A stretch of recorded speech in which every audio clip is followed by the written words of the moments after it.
एक शाम प्राची टीवी पर सीरियल देख रही होती है। तभी उसकी सास वहाँ आती है। अरे सीरियल में तो ऐसे मग्न है जैसे आज रात का खाना पड़ोसी आकर बनाएंगे।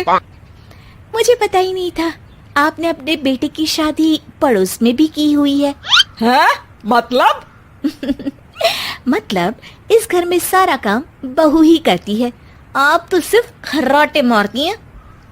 अच्छा जी, फिलहाल तो तुम आराम फरमा रही हो, चलो जाओ, ये मेरे टीवी देखने का समय है। आहा, इसीलिए मुझे भगाया जा रहा है। सॉरी, अब तो बिल्कुल नहीं जाऊंगी। प्राची की इस बात पर दोनों सास बहू के बीच टीवी रिमोट के पीछे बच्चों जैसे छीना झपटी शुरू हो जाती है, जिसके बीच श्लोक भी काम से घर वापस आ जाता है। आज मेरी चूहे बिल्ली की जोड़ी किस बात पर झगड़ रही है? अरे तेरे बीवी मुझे टीवी ही नहीं देखने दे रही। अरे तुम्हारी मम्मी मुझे खाना बनाने के लिए फोर्स कर रही है। अरे वाह, ऐसे बेतुके रीजन पर तो बच्चे भी झगड़ा नहीं करते। अरे मुझे कुछ मत बोल, सब इसने ही शुरू किया है। हाँ हाँ, जैसे आप तो बहुत दूध की धूली है ना। अरे बस, दोनों चुप। प्राची जाओ, खाने की तैयारी करो। और माँ तुम छोड़ो, तुम्हें क्या बोलूं, शांति से अपना सीरियल देखो, मुझे दोबारा लड़ने की आवाज सुनाई नहीं देनी चाहिए। ऐसा बोलकर श्लोक वहां से चला जाता है, जिसके पीछे पीछे प्राची भी कुछ न कुछ बड़बड़ाते हुए रसोई में चली जाती है। हाँ हाँ, सासू जी को तो कुछ बोलेंगे ही नहीं, बस मुझ पर ही हुक्म चलता है, खाना बनाओ, जैसे मैं इनके घर में खाना बनाने के लिए आई हूँ। इसी तरह शाम बीतती है और रात को श्लोक और प्राची की सास खाना खाकर सोने चले जाते हैं, लेकिन प्राची गुस्से में कुछ खाए बिना काम में ही लगी रहती है। इस घर में किसी को घंटा फिक्र नहीं पड़ता, मैं खाऊं या भूखी रहूं।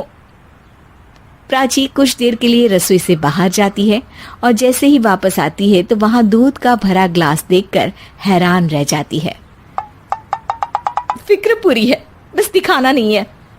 प्राची दूध पीकर सोने चली जाती है और अगली सुबह एक बार फिर सास बहू का कार्टून नेटवर्क स्टार्ट हो जाता है। ये तुमने ही किया है। अरे अजीब जबरदस्ती है, मैं बोल रही हूँ मैंने कुछ नहीं किया। दोनों ने मिलकर पूरे घर को पागल खाना बनाया हुआ है।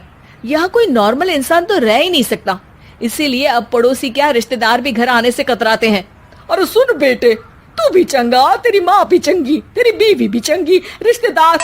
हाँ जी, आपको नहीं पता क्या, गंगाधर ही शक्तिमान है, रिश्तेदार ही। हाँ हाँ, बस समझ गया। कभी जानवरों जैसे लड़ेंगी तो कभी जुगलबंदी करेंगी। भाई मैं आप दोनों के बीच में नहीं फंसना चाहता।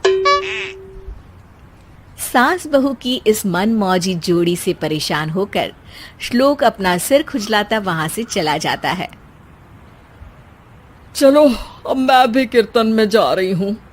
इस पर जैसे ही सास कमरे में अपना पर्स लेने जाती है तो वहां नाश्ते की प्लेट रखी देख मुस्कुराने लगती है और नाश्ता करके घर से बाहर निकलते हुए कुछ पैसे टेबल पर रख जाती है, जिसके कुछ देर बाद सिलेंडर वाला घर आता है।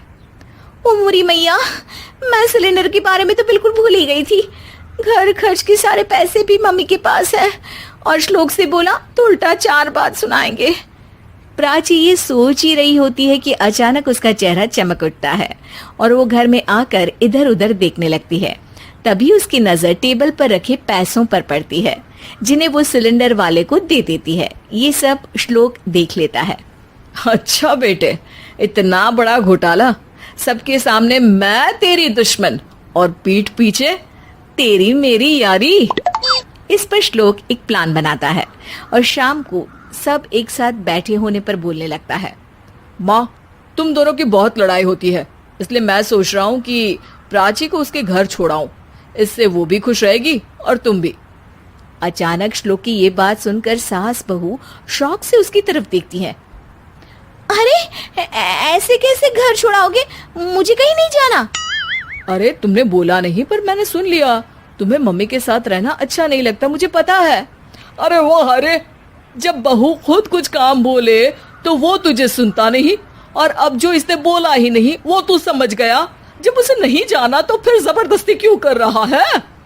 अच्छा, फिर आपको मौसी के घर छोड़ाता हूँ, बस अब आप दोनों एक घर में एक छत के नीचे नहीं रह सकती। मैं इस टॉम एंड जेरी की जोड़ी को और नहीं झेल सकता। है? ऐसे कैसे नहीं रह सकते?